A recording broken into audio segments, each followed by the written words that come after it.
So here we're going to talk about proportion.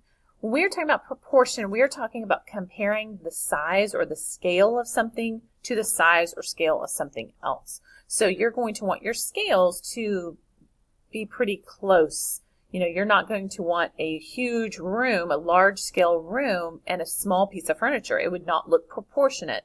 So when we talk about proportion, we're talking about the size relationship or ratio of the parts to the whole, such as the size of a chair in relation to the size of its arms. It's about comparing that object's visual weight. When you look at it, does it feel heavy? Does it look small and feel light? To other objects around it or to the interior as a whole. It's very closely related to scale.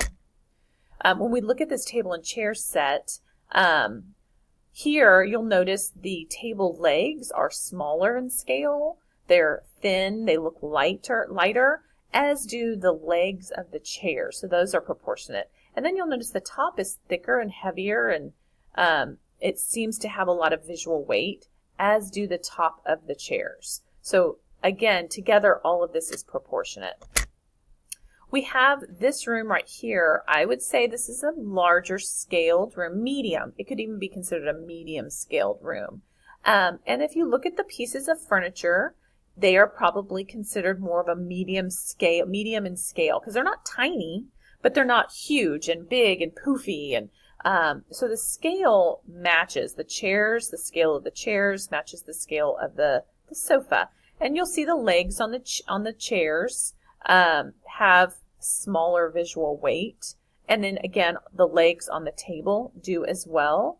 The picture on the wall is larger in scale. It's a pretty large wall up there above the mantle. So the scale of the picture is proportionate to the size and the scale of the wall. Here, this is a bad example of proportion, and let me tell you why. So you have a medium-sized room, but notice the size of the rug. That would be considered a more smaller scale rug, as do those lamps, which are smaller, and the tables next to the sofas. Those are considered more small scale. The sofa, probably more on the medium scale. The pictures on the wall, those are fine, medium to larger scale on the large wall. But it's those lamps and the rug and the tables on either side of the sofa that just make the room feel awkward and not proportionate. So you will also learn about scale, which I've kind of been repeating that word. It's talking about the size of something. And often you might get confused between the difference between scale and proportion. The scale of an object refers to the overall size, while proportion refers to the size of that object versus others. To create a room that is visually, it looks right, the furniture should be the proper scale according to the room's size, but in proportion to other items in the space. And that's it.